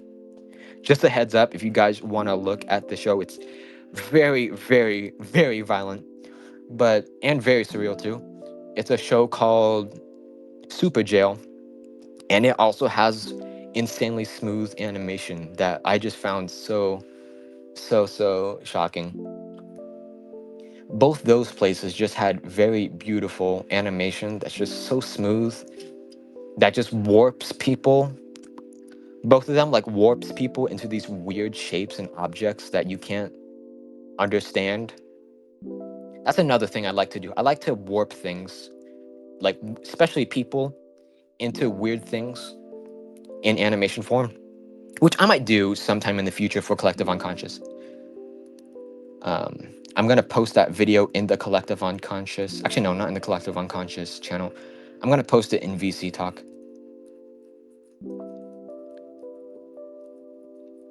So I end up showing my friend like the agoraphobia event. I have to do it through like my phone because like I don't know how to record through my computer. And like the words they said was, I was mesmerized by the whole time I watched this. The one where the void tore the room apart, I had to watch it twice. Holy shit, that was so good. The ones where the what? Repeat that. Sorry. I was mesmerized by the whole time I watched this. The one where the one where the void tore the room apart, I had to watch it twice. Holy shit, that was so good. Oh that yeah, was, that. Yeah. Sorry. Yeah. Oh, sorry. That was like what they said about agoraphobia. Yeah, that makes me happy. That makes me happy to hear from an animation student. Yeah. That one phase took me so long to make, mostly because I had to animate particles coming off of the desk, like bouncing around the room. I had to animate chunks coming not from the desk but from the shelf too, like bouncing all over the place, knocking stuff down, ripping the room apart. That I had to like learn a bit on physics and how physics worked just to make it look good. I think that one phase took me a whole month to make. Maybe even a little bit more. But yeah, it was worth it.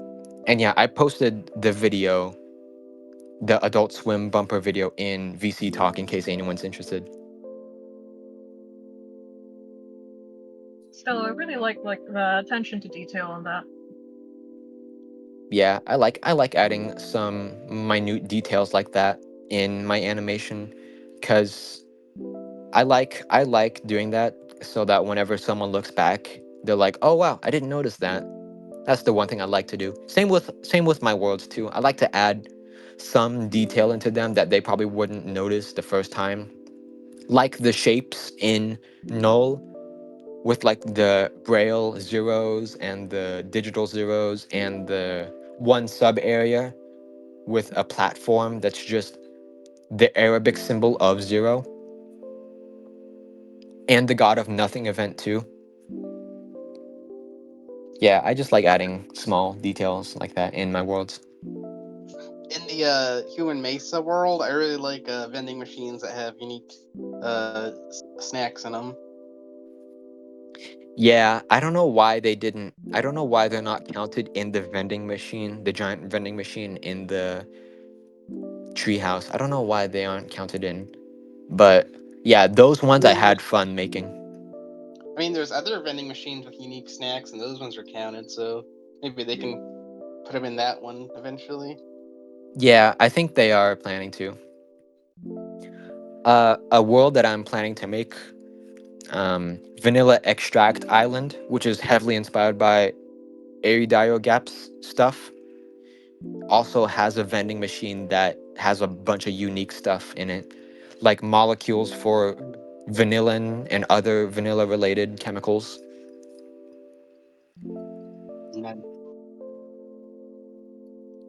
In fact, my next couple of worlds, I'm probably not going to focus much on animation because I just did so much animation for the past couple worlds that I think I'm just going to take a short break from them. Understandable.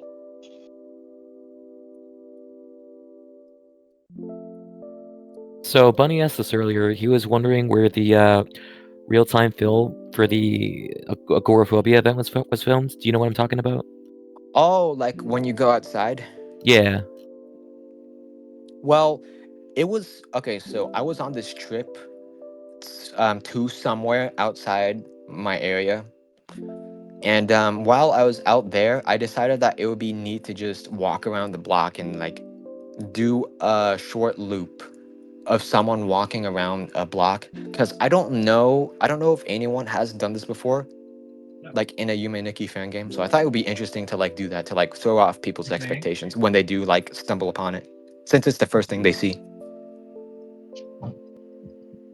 Please disclose your address and social security number.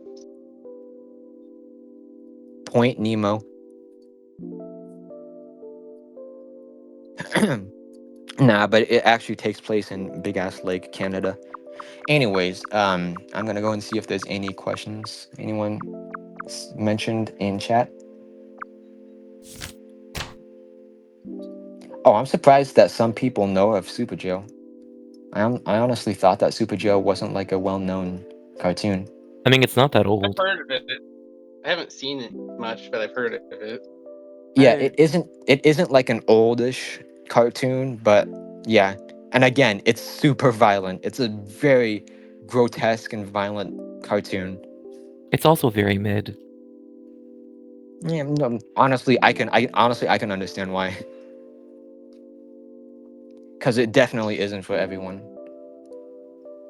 But the animation especially, I just was like, I fell in love with the animation of that, because that and the video I posted does animation. Like the main focus of the animation that I do is similar to what I love doing most, which is like contorting stuff, making surreal experimentational stuff, like contorting, twisting, mixing, merging, duplicating, all that kinds of stuff. In fact, another main inspiration of not just agoraphobia, but my animation in general, is this YouTuber called Syriac or Syriac. I don't know if I'm saying their names right. They are a huge inspiration for like basically my whole art. I used to watch them when I was like a wee little kid. Oh yeah, them. The like Yeah, insane looping animations. yeah, Recursive. yeah. Their animations where things come out of things, or things make things, or things like contort into other things. those ones is like those ones I love so much. Like I want to make worlds that feature those things. In fact, one of my worlds, which is just called Ahead, not like a head, but just Ahead, kind of focuses on that a bunch, as it's a bunch of like a bunch of pathways, but on these pathways there's like these looping vending machines, benches, lamps. At one point there's a huge monochrome creature that like in very rare cases opens its mouth, and there's like pathways coming out of it with like vending machines on those vending machines, lamps, stuff. Sounds And very then interesting. there's a planned event for that world where like the vending machines, benches, and lampposts repeat so much that they kind of blend in with each other and merge. And then the pathway is also tiled with like a checkerboard path. And in this event, the checkerboard path kind of like gets it kind of like crawls out of the pathway, and it like gets on the parallax, on the walls, on the ceilings, on all the stuff, to where like the platform itself is like invisible, so it looks like Mina is like walking on nothing, but the checkerboard tiles are like all over the place behind Mina, in front of Mina. And then that happens while the vending machines and benches and lamps are like all merging with one another. And then this all happens while all that is like moving past you. Like it's a parallax that like moves, that zips past you at very fast speeds. Sounds amazing. Yeah, I don't know. It's not like a high priority place. One other high priority world that I hope I can make is a place called Swing Set. It's kind of like a void type world full of swing sets that you can like swing on. And in that place there's a wall that if you interact with, the wall like suddenly falls on you and then like bounces back, and then it like causes Mina to like be flat, like a cartoon flat like type of pseudo effect. And then there's a passage in that place which is completely black and white, like similar to Monochrome Street pathway. And then in the background is a house that's like suspended in strings, and then there's like a windmill suspended in strings too, which is actually inspired by Courage the Cowardly Dog. That's also a huge inspiration of my stuff. I love that cartoon so much because it also deals with surreal horror type stuff, and the art style of that is also like very, very unique. It actually kind of reminds me a bit of like Daddy P's stuff, the person who made Flying Fish World, where it's like images imposed in drawings. That is also a huge inspiration of mine. And yeah, and then there's another world. The highest priority world I have right now Hi, chat. is What's up? Smiling Dice World. Yeah. Hi, chat. What's up? Hello. We're at the end of the tour. Chio's just talking about his worlds. Oh, wait, Cheo, you're the creator of Animated Hub? Yep, I made Animated Hub. Oh my god, I love that world. That's my friend sweet. Dolly King also loves it too. It's such a cool world. That's sweet. Have you seen my other worlds in Collective Unconscious? They're very similar Yes, to Animated. Agoraphobia is my favorite world. Yep. Yeah. Amazing. It's kind of evident when you like look at those events and then compare it to Animated Hub. Like a common thing I like to do is like I animate stuff in my worlds. Yeah. But yeah, and then you after I was really done with like morphing Agoraphobia. stuff. Yeah, repeat that. I really like the morphing stuff. Yeah, it's so cool. I like the sketchy look to it. Do I have a question about agoraphobia? What was the idea for like that? For like after interacting with the human? Oh, that was so originally it wasn't supposed to just transport you to this like open sign area. It was originally supposed to like switch back to the cut of someone walking around a block. And then after that, it cuts to the person with their brain in their hands. And then they start like unfolding it like it's a piece of paper until it's a thin sheet, like a thin square sheet. And then they slowly cover the screen with it. And then it transitions into the open sign area. About the open sign area, that's the area I was asking you. Like, what was it? What was supposed to be there? Like, do you have any ideas for like the connection, or is it like? Originally I was planning to like make a world there that was like full of brain matter, but I didn't have enough time to make that world. Oh my god, floating brain world! If it wasn't mid. And if it wasn't a confusing mess specifically meant for a singular puzzle, yeah, I love ADO worlds, but Floating Brain World is mid as hell. I love his worlds a lot. I love his. My favorite world of his is probably Wooded Turtle World, just for the look alone. It's the only one that I think looks pleasant enough. This is gonna sound weird, but one of his worlds was actually what made me like really want to play Yume Nikki, because I first found out about Yume Nikki on YouTube, and then I went to Wiki while I was in school. There was this one world that I saw him make, that he made, that like made me really want to join Tuki, which then made me then join to Collective Unconscious. The one world that I'm talking about is Rotten Fish Lake. I don't know why that world made me like so interested that in the world game. is so striking. That world has one of the most striking NPC designs I've ever seen. It's like a weird egg thing that blends in with the background. It looks so rotten as hell. What AD is good at is making like disgusting worlds. Like that actually feel disgusting. Not just, oh wow, blood and gore, XD. I love disgusting worlds like that. That's why I love yellow bile tenements so much. But I think the difference between you and the ADO is that ADO doesn't really feel intentional. They kind of just make it, and it doesn't really go beyond that. Yours is a lot more interesting, I feel, because it feels intentional. Yeah. I respect ADO, their dedication to the craft is mostly honorable, much like Yuxi actually. Actually, Yuxi is what made me like really into Tuki and really Yume Nikki fangames. Virtual City, right? And also generally the Shimako route. Yeah. That's one of the most elaborate homages to Yume Nikki I've ever seen. Like, holy shit. Like, I don't be referencing Madatsuki's shit design. This guy just made a whole ass route revolving around a singular character, where it's essentially just Yume Nikki, but you're the witness, not the protagonist. And he actually did really well.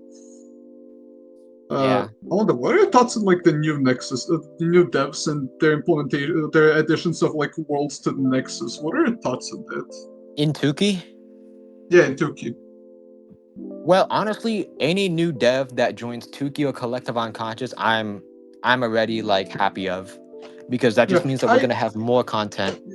The Nexus, I've been though, I've feeling heard. mixed. You've probably heard of Murasaki no Yume, right? The new dev that had like Vizine Leaf World. Yeah. I don't know, they strike me as very immature. I fear they're gonna, one of my fears, it's probably just paranoia, is that I feel like they will probably become a Mime Type 2.0 because of how immature a lot of their conduct towards other devs and also generally about the game and its content is. Well, Like, that I remember, don't usually like to think about, but yeah, I mean, usually I've try seen to like like. the 2K core chat. I remember I saw like them like. This isn't the place for this type of conversation. Yeah, my apologies. It was just something else on the back of my mind. My apologies. I'm so sorry. Oh, good, no worries. Always best to encourage new developers. Yeah, I absolutely think that. In fact, one of the most relatable devs for me is probably Delta Judgment. Actually, I kind of feel, I feel that like enthusiasm in his work. I mean, he has succeeded in one thing, making like an entire troll route. I love it. Even if it made me rage quit at the Bikini Beach, but honestly, I love that route, even if it was very hard at release.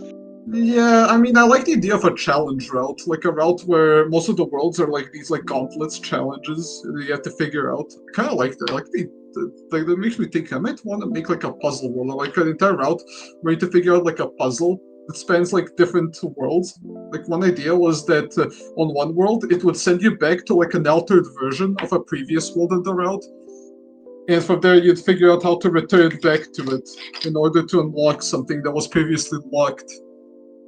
Like a door to the further worlds and so on and so forth. I was thinking a lot about that, like for collective unconscious in particular. I've had like ideas for like a route, but I think I'll first help my good friend Don King with his route before I. Because at the moment I haven't fully like organized the idea, but I have like a general good idea of what it's gonna be like. That'll require me to also get back into programming. Yeah. Yeah, the because one thing I like. here's the thing. Okay.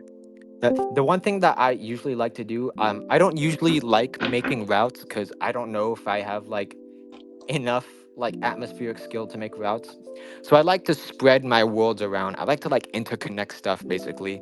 With not with like filter world, not with like filler worlds, but with like worlds that like give a feeling, give a vibe, have like a purpose, if that makes sense. Oh yeah. Mention a lot of Neptsuki or Onero Kamara. You know how they add like worlds, like sprinkled them around, and then interconnected them somehow. I really like that. One of Onero Kamara has got to be one of my favorite new devs. Solely because they're the only dev I've seen that has perfectly captured that sort of clean feel of Yume Nikki. It's not just in the music, but in the general like feel of the worlds. They feel like oddly clean. They're not like they only feel flimsy. They feel like exactly like if Kikiyama like decided to make a Tuki world.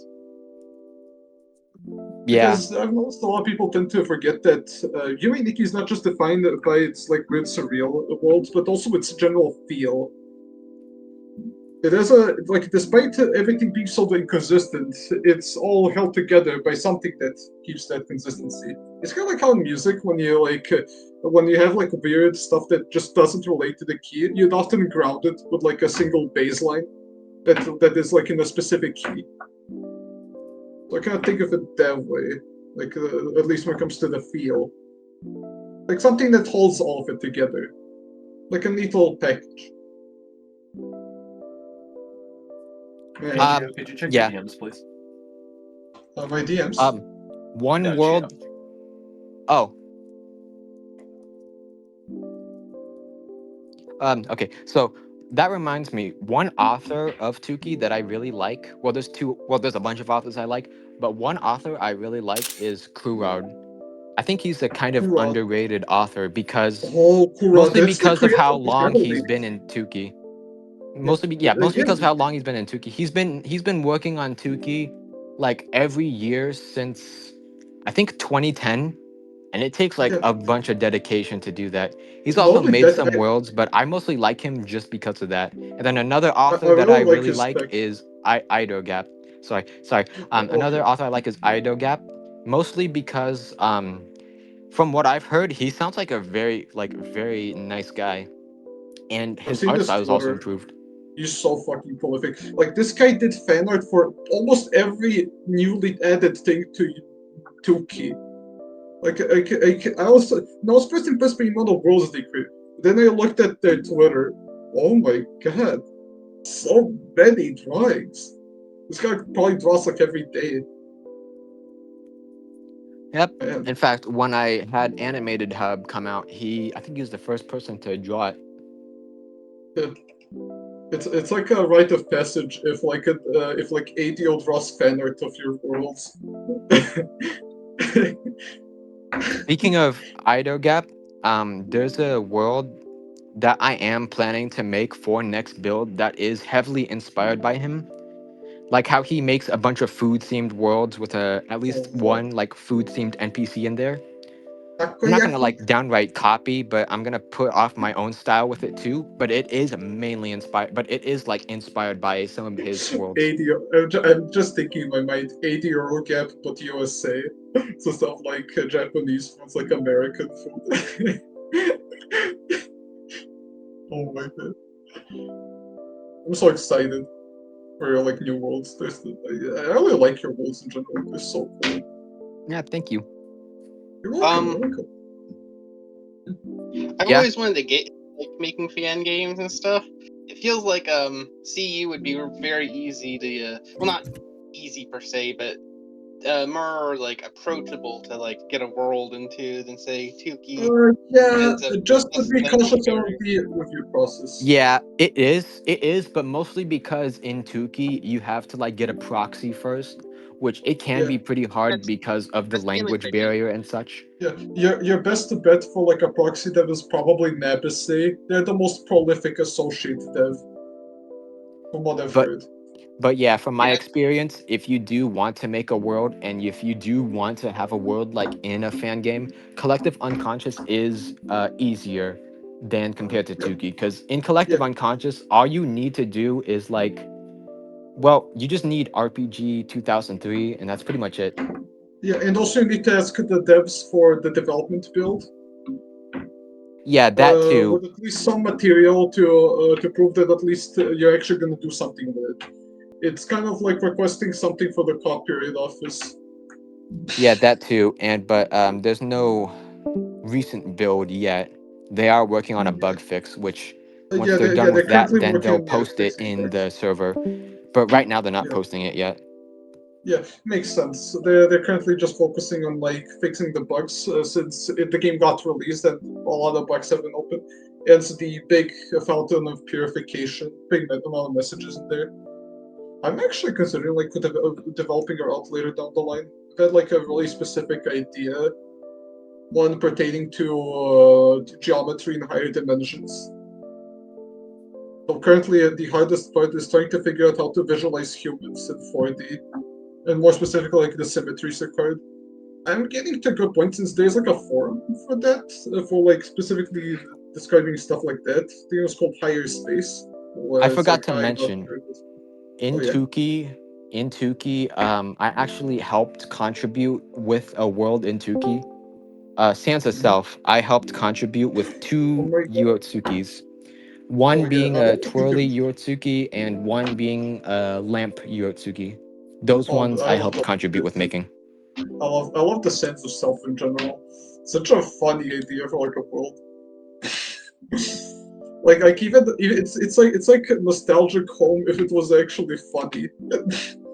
Honestly, there is one world idea I kind of had. Well, literally just last night I had a world idea. It's dumb, but mostly because of the name. The world name that I'm thinking of is Evil Blood World, which yeah. Oh my god, Puraco! Oh my god. Evil Blood World. Evil Blood World. It's gonna be like an homage to 710 Slug, because like Evil Blood World was first mentioned like a video on the unused content. Yeah, Red Black Like Red Black World. Actually, you know what's funny? Onira Kamar also did like an homage to 710. At least two of them. Blue Black Maze, referencing Red Black Maze, and RGB Spectral Passage, referencing what was it? RGB Passage. Just so funny to me. And one thing. Oh, sorry.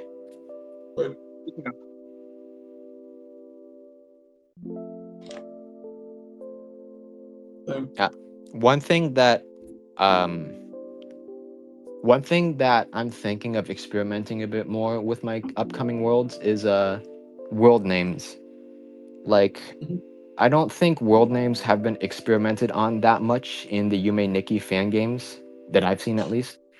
So the next upcoming worlds that I'm thinking of making, they're gonna have some interesting world names. There's the world names that I have for some world ideas I have are either June 2008, 19, Ahead,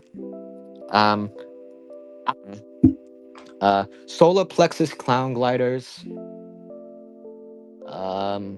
Familiar Chaos, Sabab, Oculus. Oh my god, Sabab. I remember when they named like one of your NPCs for that world, Sabab.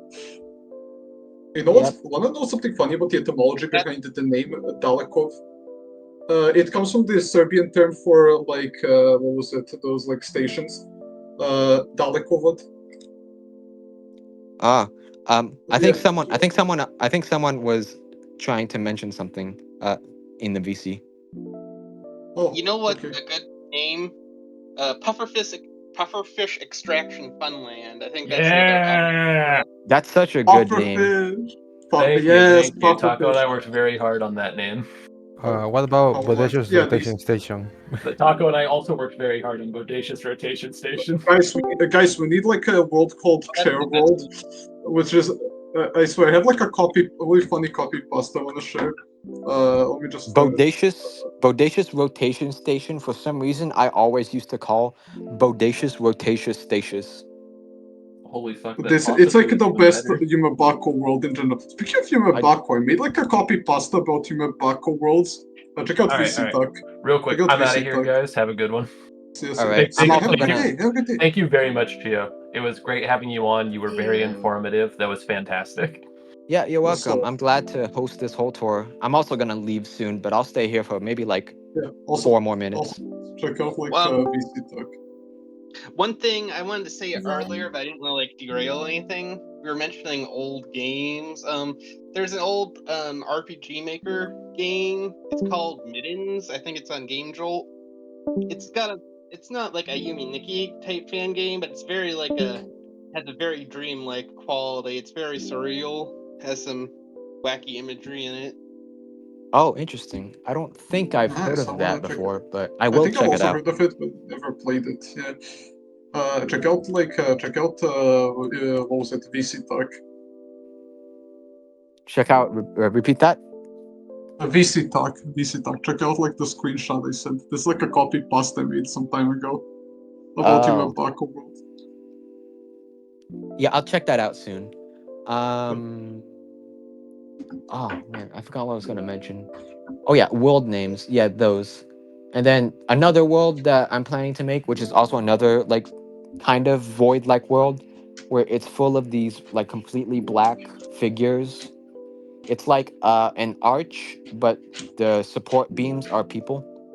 I'm planning to either call that Untitled or Familiar Chaos. Support of the people. Support of the people's nation. Crap. And then there was another world I forgot. Oh yeah, Solar Plexus Clown Glider. Solar Plexus Clown Glider and Sabab are the 2 worlds I really hope I can finish for next build.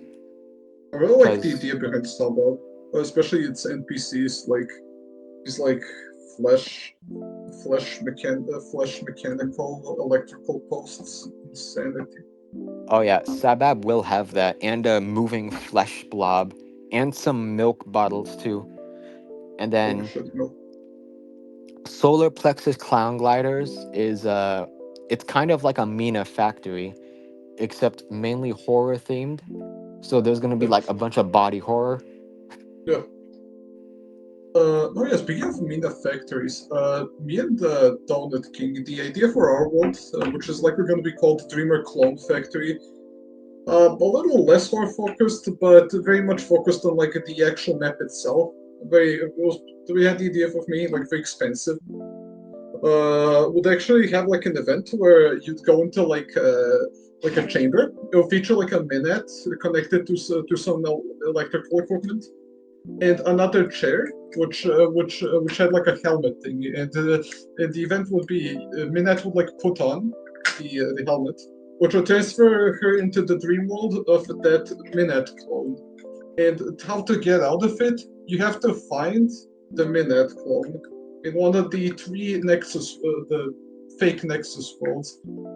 And when you find them, use Soulfire on the Minette clone. That will successfully get it out of the. That will successfully make the Minette clone self-destruct and get you out of the Minette clone dream world. At least that was kind of an idea I had. The fake worlds would also. I would probably have to do the graphics design for most of them. Since Dark King Boston told me he'd probably need my assistance due to him not exactly being exactly prolific at pixel art. Interesting. But a lot of it sorry for interrupting. It's 4:35 p.m. So I have to go like very soon. But before I do go, I do want to mention in saturated schools, two open connections there have been taken, so there is a chance that a world might connect to saturated schools. Oh my god, love that world. Yeah, which is pretty neat. And also, next build, my main focus of worlds is interconnecting dead ends. So hopefully I reduce a bunch of dead ends and also interconnect routes. But I'm gonna do it in a way that like two dead ends when they connect, it like feels similar, if that makes sense. The world feels similar. Yeah. But yeah, it was sorry. Sorry, I have to mention this before I leave, but it was nice. It was nice hosting this tour with all you guys. It was nice hearing you guys ask all these questions, and it was nice seeing your guys' reactions to the stuff that I made. I'm glad to hear and listen to all your reactions. Anyways, I have to go. But it was nice chatting and touring. I'll see you guys later. Have a great day. Bye. Bye-bye. Bye. Bye. See you. Have a great day. Alright, I'm out of here. Well, Ruby Insights? No Dream fucking way. offer.